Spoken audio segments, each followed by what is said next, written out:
అందరికీ నమస్కారం. ఉద్యోగులు, పెన్షనర్లు, ఉపాధ్యాయులకు సంబంధించిన ప్రతి అప్డేట్, ప్రతి సమస్య పట్ల సపోర్ట్ కోసం మన ఛానల్‌ని సబ్స్క్రైబ్ చేసుకోండి. వీడియోస్ మాత్రం లైక్ చేస్తూ ఉండండి. ఈ వీడియోకు ఎక్కువ లైక్‌లైతే ఎక్స్‌పెక్ట్ చేస్తున్నాను. ఎందుకంటే మరిన్ని అప్డేట్స్ అందించడానికి నాకు మోటివేషన్‌లాగా ఉంటుంది. ఇక తెలంగాణ ఉద్యోగులకు తెలంగాణ ప్రభుత్వం సంక్రాంతి కానుకగా ఒక్క డీఏనైతే ఇచ్చింది. మరి ఈ డీఏ ఎవరెవరికి వర్తిస్తుంది? ఎవరెవరికి ఎంత పెరుగుతుంది?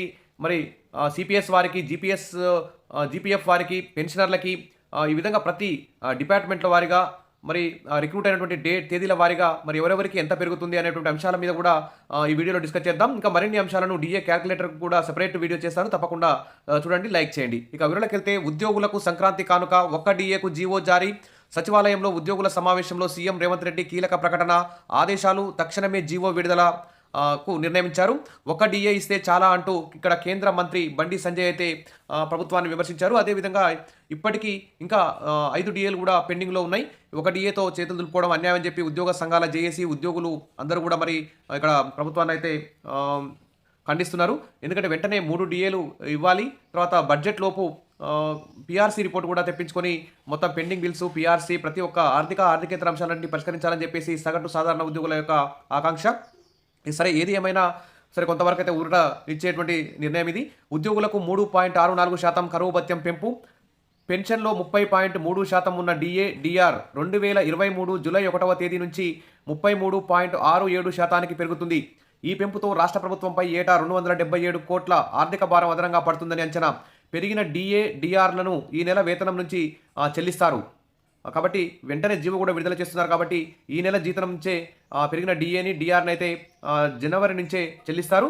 ఇక 2023 జూలై నుంచి 2025 డిసెంబర్ వరకు పెరిగినటువంటి డీఏ, డీఆర్ సొమ్మును జీపీఎఫ్ ఉద్యోగులకు అయితేనేమో జీపీఎఫ్ ఖాతాలో జమ చేస్తారు. వచ్చే ఏప్రిల్ 30లోగా రిటైర్ అయ్యే ఉద్యోగులకు మాత్రం 30 నెలల వాయిదాల్లో చెల్లిస్తారట. అసలు ఒక డీఏ ఇవ్వడమే, ఒక డీఏ ఇవ్వడమే అన్యాయం అంటే మరి 30 వాయిదాలంటే ఇది చాలా ఇంకా అన్యాయం అని చెప్పుకోవచ్చు. ఇక 2004 సెప్టెంబర్ 1 తర్వాత ఉద్యోగాలు పొంది సిపిఎస్ పెన్షన్ పథకంలో ఉన్నవారికి ఇక 2023 జూలై నుంచి 2025 డిసెంబర్ వరకు పెరిగిన డీఏ సొమ్ములో 90% కూడా రాబోయే 30 నెలల పాటు వారి వేతనంతో కలిపి ఇన్స్టాల్మెంట్ల వారీగా చెల్లిస్తారు. మిగిలిన 10% అయితే వారి సిపిఎస్ మరి ప్రాన్ ఖాతాలో జమ చేస్తారు. ఇక జీపీఎఫ్ ఖాతా లేని కాంటింజెంట్ ఉద్యోగులకు 30 నెలల వాయిదాల్లో పెంపు బకాయిలు చెల్లిస్తారు. ఈ జీవో విడుదలకు ముందు ఎవరైనా ఉద్యోగి మరణిస్తే వారి వారసులకు డీఏ పెంపు మొత్తాన్ని ఒకేసారి చెల్లిస్తారు. ఇక జిల్లా, మండల పరిషత్, పంచాయతీ, మున్సిపల్, మార్కెట్ కమిటీలు, గ్రంథాలయ సంస్థలు, వర్క్ ఛార్జెడ్ ఉద్యోగులకు కూడా ఈ డీఏ పెంపు అయితే వర్తిస్తుంది.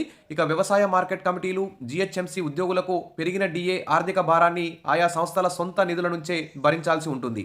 ఇక యూజీసీ, ఏఐసిటిఈ వేతనాలు పొందుతున్న వారికి ప్రస్తుతం మూల వేతనంలో 42% డీఏ వస్తుండగా ఇదే తేదీ నుంచి 46%కి పెరుగుతుంది. ఇక పార్ట్ టైం అసిస్టెంట్లుగా, గ్రామ రెవెన్యూ సహాయకులుగా పనిచేస్తున్న వారి వేతనంలో ప్రతి నెల 100 చొప్పున ఇదే తేదీ నుంచి అంటే జనవరి నుంచి పెరుగుతుంది.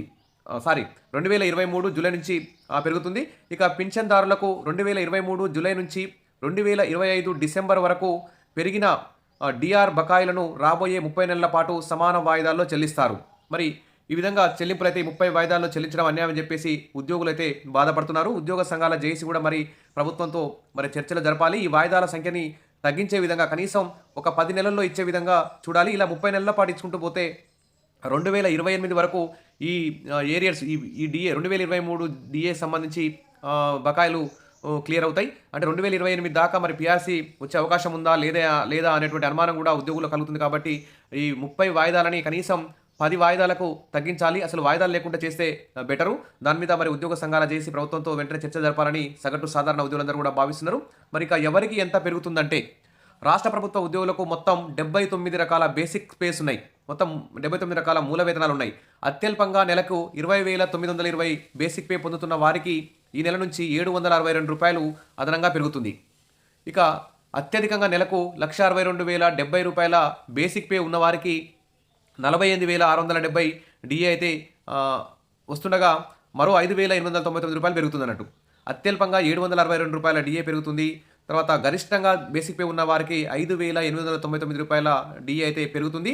ఇక డీఏ పెంపు రాష్ట్ర ప్రభుత్వానికి టీఎన్జీఓల సంఘం అధ్యక్షులు మారం జగదీశ్వర్, ప్రధాన కార్యదర్శి హుస్సేన్ ముజీబ్ ఒక ప్రకటనలో కృతజ్ఞత తెలిపారు. ఉద్యోగులకు హెల్త్ కార్డులు కూడా ఇవ్వాలని, ఇతర సమస్యలు పరిష్కరించాలని కోరారు. ఇక ఉద్యోగ సంఘాలు హర్షం వ్యక్తం చేస్తున్నాయి. రాష్ట్రంలోని ప్రభుత్వ ఉద్యోగులకు, పెన్షనర్లకు డిఏ, డిఆర్ విడుదలపై సిపిఎస్ ఉపాధ్యాయ ఉద్యోగ సంఘం అధ్యక్షులు దామ్క కమలాకర్, రాష్ట్ర ప్రభుత్వ పెన్షనర్ల ఐకాసా చైర్మన్ లక్ష్మయ్య తదితరులైతే ముఖ్యమంత్రి రేవంత్ రెడ్డి, డిప్యూటీ సీఎం బట్టి విక్రమార్కలకు కృతజ్ఞతలు తెలిపారు. మిగిలిన పెండింగ్ డిఏలను కూడా విడుదల చేయాలని, పీఆర్సీని వెంటనే ప్రకటించాలని కూడా డిమాండ్ చేశారు. ఒక్క డిఏతో చేతులు దులిపేసుకుంటారా అంటూ ఎమ్మెల్సీ కొమరయ్య ప్రభుత్వాన్ని విమర్శిస్తున్నారు. రాష్ట్రంలోని ఉపాధ్యాయులు, ఉద్యోగుల పెండింగ్లో ఉన్న 5 డిఏలను ఇస్తారని ఆశగా ఎదురు చూస్తుంటే ప్రభుత్వం కేవలం ఒక్క డిఏను మాత్రమే ప్రకటించి చేతులు దులిపేసుకుందని ఉపాధ్యాయ ఎమ్మెల్సీ మల్క కొమరయ్య విమర్శించారు. సర్కారు తీరుతో ఉపాధ్యాయులు తీవ్ర నిరాశలో మునిగిపోయారని ఆయన ఒక ప్రకటనలో పేర్కొన్నారు. పీఆర్సీపై సీఎం స్పష్టత ఇవ్వకపోవడం దురదృష్టకరమని అన్నారు. సరే, ఏది ఏమైనా సరే, ఒక డిఏ 6 నెలల తర్వాత ఇస్తామన్నారు. హామీ మేరకు ఇచ్చారు. ఇంకా మళ్ళీ కూడా 5 డిఏలు పెండింగ్లో ఉన్నాయి కాబట్టి వెంటనే వచ్చే నెల ఈ బడ్జెట్ లోపు మిగిలిన డిఏలన్నీ క్లియర్ చేసి పీఆర్సీ రిపోర్ట్ తెప్పించుకొని భారీ ఫిట్మెంట్తో ఉద్యోగులకు మరి ఆర్థికేతర సమస్యలన్నీ పరిష్కరిస్తారని చెప్పేసి అందరూ కూడా ఎదురు చూస్తున్నారు. సరే, ఏది ఏమైనా దీనికి సంబంధించి డిఏ క్యాలిక్యులేటర్ టేబుల్తో మరొక వీడియో కూడా పెడతాను. మీ యొక్క డౌట్స్ ఉంటే కామెంట్ సెక్షన్లో పెట్టండి. Wish all the best. మరిన్ని అప్డేట్స్ కోసం మన ఛానల్ని సబ్స్క్రైబ్ చేసుకోండి. వీడియోస్ మాత్రం లైక్ చేస్తూ ఉండండి. Thank you.